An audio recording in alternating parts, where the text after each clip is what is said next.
함께 보실 하나님의 말씀은 요한일서 4장 17절에서 21절 말씀입니다. 제가 먼저 읽고 교독하고 마지막 절 함께 읽도록 하겠습니다. 이로써 사랑이 우리에게 온전히 이루어진 것은 우리로 심판날에 담대함을 가지게 하려 함이니 주께서 그러하신과 같이 우리도 이 세상에서 그러하니라. 사랑 안에 두려움이 없고 온전한 사랑이 두려움을 내쫓으나니 두려움에는 형벌이 있음이라. 두려워하는 자는 사랑 안에서 온전히 이루지 못하였느니라. 우리가 사랑함은 그가 먼저 우리를 사랑하셨음이라. 누구든지 하느님을 사랑하노라 하고 그 형제를 미워하면 이는 거짓말하는 자니 보는 바 그 형제를 사랑하지 아니하는 자는 보지 못하는 바 하나님을 사랑할 수 없느니라. 우리가 이 계명을 주께 받았나니 하나님을 사랑하는 자는 또한 그 형제를 사랑할지니라. 아멘. 네, 계속해서 거듭난 그리스도인의 삶이라는 주제로 거듭난 그리스도인들은 구체적으로 어떠한 변화된 삶을 살아가는가라는 주제 안에서 우리가 서로 사랑하는 삶에 대한 중요성과 그 의미를 살펴보았습니다. 지난주에. 오늘은 한 번 더 여러분들과 함께 사랑이라는 이 주제를 정리하면서 왜 하나님이 우리로 하여금 서로 사랑하라라고 말씀하셨는지, 그 사랑하는 삶이 얼마나 중요한지 하나님께서 이토록 강조하실 정도로 이 말씀을 우리에게 요구하시는 이유가 무엇인지 그 중요성에 대해서 오늘 말씀을 여러분들에게 다시 한 번 더 전하려고 합니다. 먼저 말씀을 전하기 전에 계속해서 또 이 시대적 상황을 또 고민하지 않을 수가 없었습니다. 이 시대적 상황이 매우 참담하기도 하고 두렵기도 하고 참으로 어려운 시기입니다. 따라서 이 시기는 그 어느 때보다도 사랑이 필요한 시기입니다. 위로가 필요하고 격려가 필요하고 소망이 필요한 시기입니다. 하지만 역으로 안타깝게도 사람들이 서로 얼굴을 마주할 수 없고 더 멀어지고 그래서 더 좀 사랑이 멀어지는 시기가 아닌가 하는 그런 마음도 듭니다. 그렇기 때문에 이 말씀이 우리에게 더 중요하다는 것을 여러분들에게 말씀을 드리고 싶습니다. 많은 사람들이 절망하고 있고 소망을 잃어가고 있는 이때에 우리가 이 말씀을 통해서 우리가 서로 또 어떻게 사랑하고 위로하고 격려하는 것이 얼마나 중요한지, 그리고 그 의미가 무엇인지, 그 중요성이 무엇인지 오늘 말씀을 통해서 우리가 좀 함께 나누면서 특별히 이 성탄 또 12월 또 한 해를 마무리하면서 어떻게 이 한 해를 잘 마무리하고 또 내년을 계획해야 될지도 이 말씀 안에서 우리가 함께 좀 고민해 보았으면 좋겠습니다. 본문 이제 보도록 하겠습니다. 본문 우리가 읽었던 요한일서 4장 17절 말씀을 보시기 바랍니다. 17절을 보면은 이렇게 기록이 되어져 있습니다.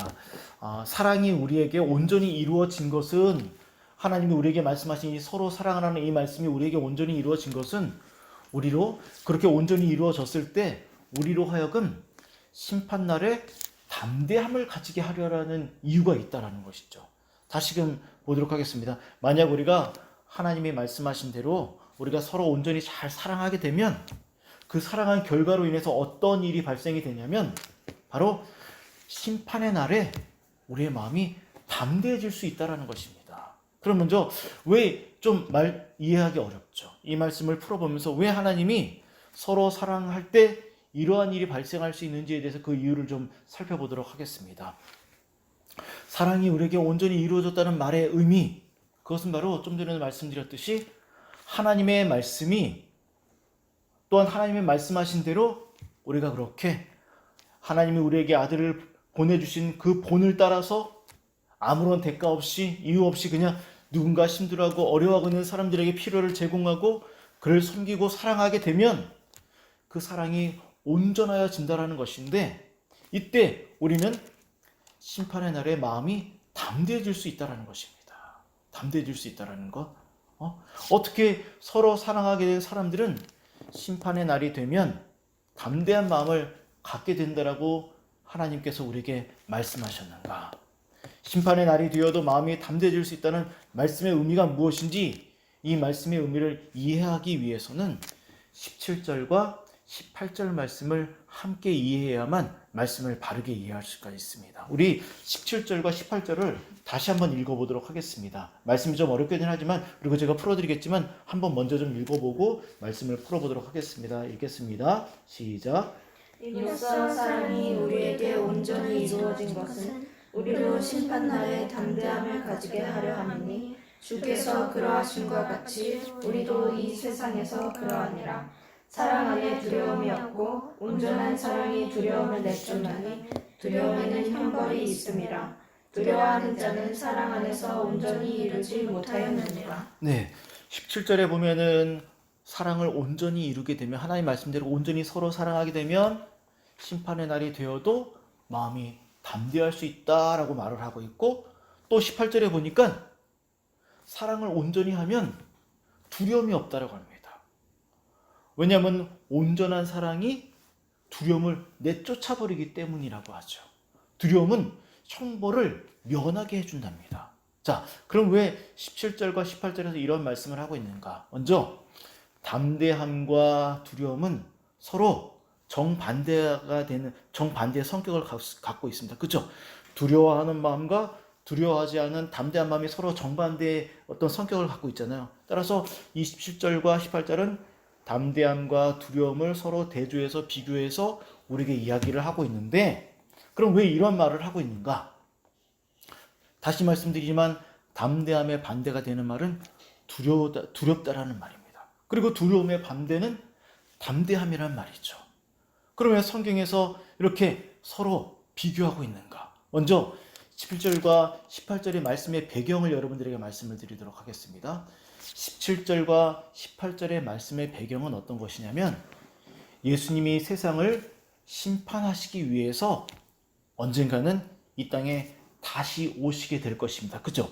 예수님은 반드시 이 땅에 다시 오십니다. 우리를 심판하시기 위해서. 그날을 우리는 뭐라 그러냐면 심판의 날, 재림의 날, 이렇게 보통 말을 합니다. 이렇게 예수님이 다시 오시는 심판의 날, 재림의 날이 되면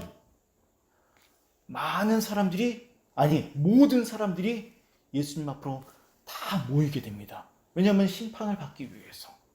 의로운 심판, 구원의 심판을 받는 하나님의 나라로 올라가게 되는, 의로운 심판을 받게 되는 우리 그리스도인들도 예수님 앞에 서게 되고, 예수님을 믿지 않는 사람들도 지옥불에 떨어지는 심판을 받기 위해서 예수님 앞에 다 서게 됩니다. 그런데 성경 말씀에 의하면 이때 어떤 일이 벌어지냐면, 예수님을 인격적으로 만나고 예수님을 믿고 사랑하고 의지하는 사람들은 예수님의 오른편에 다 서게 됩니다. 그리고 예수님을 끝까지 믿지 않고 거부했던 사람들은 반대편, 바로 왼편에 딱 서게 됩니다. 서로 구별이 되게 되는 것이죠. 이때. 자, 그러면 생각해 보시기 바랍니다. 의로운 심판을 받기 위해서 오른편에 서 있는 사람들에게는 두려움이 없겠죠. 그들은 구원받을 것이라는 확신이 있기 때문에 담대합니다. 그렇죠? 그리고 그들의 마음 안에는 기쁘고 즐겁고 드디어 내가 그토록 소망하는 주님 품에서, 주님의 옆에서 영원토록 주님과 함께 즐겁게 영원토록 살 날을 생각하니까 너무나 기쁘고 즐겁고 나는 심판을 받지 않을 것이라는 담대함이 있게 될 것입니다. 생기게 될 것입니다. 하지만 반대편에, 왼편에 있는 사람들은 어떻습니까? 두렵고 떨리고, 이미 제가 여러 번 말씀드렸던 것처럼 그들은 지옥불에 떨어질 것 때문에 그것이 얼마나 고통스럽고 무서운 것인지를 이제야 깨닫기 때문에 큰 두려움과 공포와 땅을 치며 이를 갈면서 후회하게 될 것입니다. 지금 이 이야기를 17절과 18절에서 하고 있다는 것입니다. 그런데 말씀을 보면 예수님이 세상 사람들을 심판하시는 이유가 무엇인지를 우리가 분명하게 볼 필요가 있습니다. 이 17절과 18절 말씀에 의하면 예수님이 이렇게 사람들을 구분해 놓고 심판하시는 이유가 무엇이냐면, 단순히 그 사람이 예수님을 믿었는지, 너 나를 믿었니? 안 믿었는지, 이 정도로 체크하시고 확인하시고 구별하시는 것이 아니라 정확하게 무엇을 보시냐면 그들이 하나님의 말씀대로 살았는지, 삶의 열매가 있는지, 구체적으로 하나님의 말씀대로 온전한 사랑을 했는지 안 했는지를 보고 있다는 것입니다. 이게 굉장히 놀라운 말씀입니다. 그만큼 하나님의 말씀대로 서로 사랑하는 것이 이토록 중요하다는 것입니다. 그래서 하나님의 말씀대로 온전한 사랑을 이룬 사람들은 심판의 날이 되어도 담대하다라는 것입니다. 그리고 그 사랑이 두려움을 내쫓는다. 형벌을 면하게 한다. 지금 그래서 18절이 17절이 18절이 우리에게 그렇게 말씀을 해주고 있다는 것입니다. 따라서 그래서 오늘 우리가 나누려고 하는 이 말씀, 서로 사랑하라는 이 말씀이 너무나 중요하다는 것입니다. 우리의 장래에 대한 말씀이기도 하다라는 것이죠. 심판의 기준이 다시금 말씀드리지만 단순히 나는 예수님을 믿어 이 정도가 아니라는 것입니다. 쉽게 말해서 증거가 필요하다라는 것입니다. 열매가 필요하다라는 것입니다. 삶의 열매, 증거가 있는지 반드시 확인하시고 보시겠다라는 것입니다.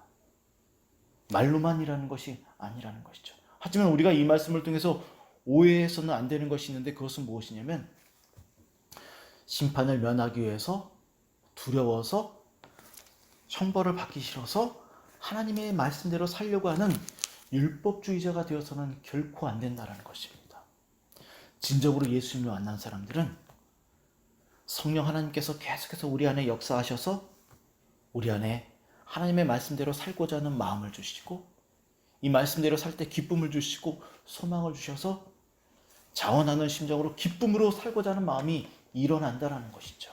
그래서 여러분들 마음 안에 스스로 이러한 열정과 열망과 소망이 있는지 늘 자기 자신을 돌아보아야 하고 혹시 부족하다라면 늘 언제나 우리를 책망치 아니하시고 사랑하시는 주 예수 그리스도 앞으로 나아가 은혜를 구할 수 있어야 한다는 것입니다.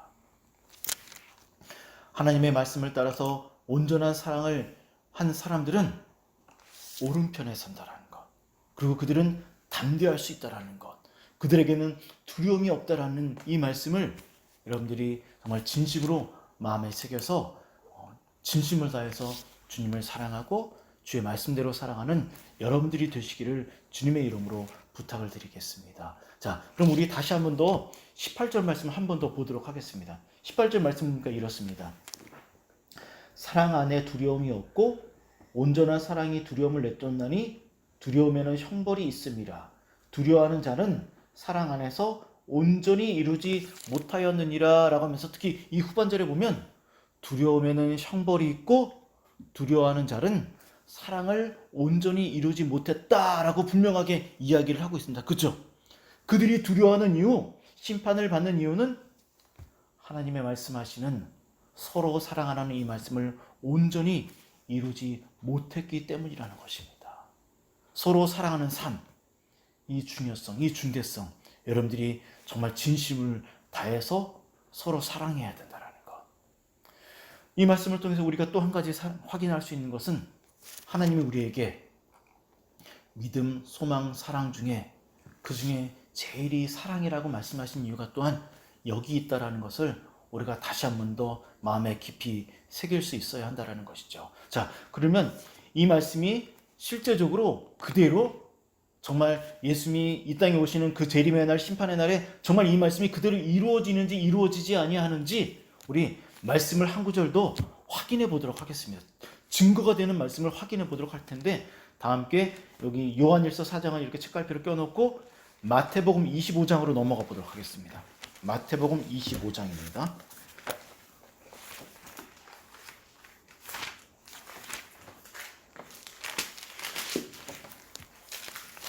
마태복음 25장 31절에서 46절 말씀인데 다 읽지는 않겠습니다. 마태복음 25장 31절에서 46절입니다. 본문의 내용은 무엇이냐면 제가 좀 전에도 말씀드렸던 것처럼 예수님이 재림하셔서 세상 사람들을 심판하시는 장면이 바로 마태복음 25장 31절에서 46절의 말씀입니다. 그런데 예수님이 사람들을 심판하시는 이유, 죄인들을 심판하시는 이유가 무엇이냐면 요한일서 4장에서 기록된 것처럼 이웃을 사랑하지 아니하였기 때문이라고 그렇게 마태복음 25장에서 그렇게 말씀을 하고 있습니다. 마태복음 25장은 장래에 일어날 일을 미리 우리에게 보게 하심으로 인해서 우리로 하여금 경각심을 갖게 하시고 반드시 심판이 있을 것이라는 것을 우리에게 깨닫게 하심으로 인하여서 깨어있게 하시기 위해서, 깨어서 말씀대로 살아가게 하시기 위해서, 우리를 격려하시고 독려하시고 깨닫게 하시기 위해서 마태복음 25장을 우리에게 주셨다라는 것입니다. 여기서 정말 놀라운 것은 어려움을 겪고 있는 이웃을 섬기고 음식 등 먹을 것을 이웃에게 주었을 때, 그때 그것이 바로, 우리는 그냥 단순히 이웃을 섬겼다라고 그렇게 생각을 하고 있는데 예수님은 이 땅에 오셔서 뭐라고 그러시냐면, 네가 그때 이웃에게 준 것은 바로, 이웃을 사랑한 것은 바로 나에게 행한 것과 동일한 것이다 라고 그렇게 말씀을 했다라는 것입니다. 그럼 우리 40절, 25장 40절 말씀을 한번 확인해 보도록 하겠습니다. 25장 40절을 읽도록 하겠습니다. 시작. 임금이 대답하여 이르시되 내가 진실로 너희에게 이르노니 너희가 여기 내 형제 중에 지극히 작은 자 하나에게 한 것이 곧 내게 한 것이니라 하시고. 그렇죠. 여기 놀랍습니다. 자, 나는 그저 이웃이 힘들어하고 있고 어려워하고 있고 내 형제자매가 함께 신앙생활을 하고 있는 형제자매가 힘들어하고 있을 때 그에게 먹을 것을 주고 옷을 주고 필요를 채워주었는데 예수님이 오셔서 그러십니다. 그때 네가 그 이웃을 섬긴 것은 바로 나에게 행한 것과 동일한 것이다 라고 말씀을 하십니다. 동일한 것과, 이 나에게 행한 것과 동일하다라는 이 말씀의 의미가 매우 중요한데, 이 말씀은 말씀을 결론을 지으면서 그때 이 의미가 무엇인지 다시금 그때 말씀을 드리도록 하겠습니다. 자, 그럼 이제 마태복음 25장 44절과 45절을 읽도록 하겠습니다. 44절과 45절입니다. 시작. 그들도 대답하여 이르시되 주여 우리가 어느 때에 주께서 주신 것이나 목마르신 것이나 나그네 되신 것이나 헐벗으신 것이나 병드신 것이나 옥에 갇히신 것을 보고 공양하지 아니하더이까. 이에 임금이 대답하여 이르시되 내가 진실로 너희에게 이르노니 이 지극히 작은 자 하나에게 하지 아니한 것이 곧 내게 하지 아니한 것이니라 하시니라. 아멘. 그저 놀랍죠. 누군가를 섬기지 않았습니다. 그럴 때만 뭐라 그럽니까? 그것은 나를, 하나님을 섬기지 않은 것과 똑같은 거야. 너는 그래서 나를 사랑하지 않은 거야. 나를 섬기지 않은 거야. 이렇게, 그래서 너는 열매가 없구나. 너는 나를 진실로 사랑하지 않고 믿고 의지하고 구원 신앙이 너에게 없는 것이야. 그럴 때 너는 심판받아야 돼 라고 지금 예수님이 그들에게 말씀하고 있다는 것입니다. 그럼 이제 다시 요한일서 4장 20절 말씀으로 넘어오도록 하겠습니다. 요한일서 4장입니다.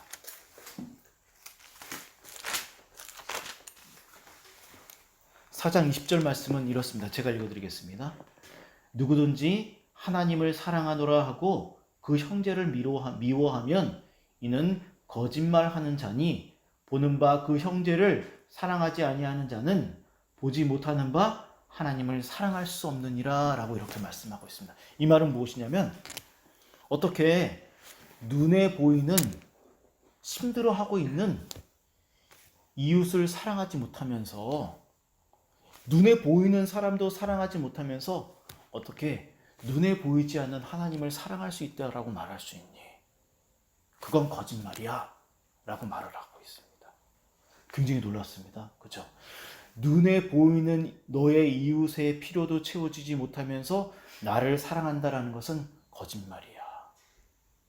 이 말은 무엇입니까? 아까 우리가 마태복음에서도 확인했던 것처럼 이웃을 섬기는 것이, 이웃을 사랑하는 것이 하나님을 사랑하는 것과 동일하다라는 것입니다. 동일하다는 것.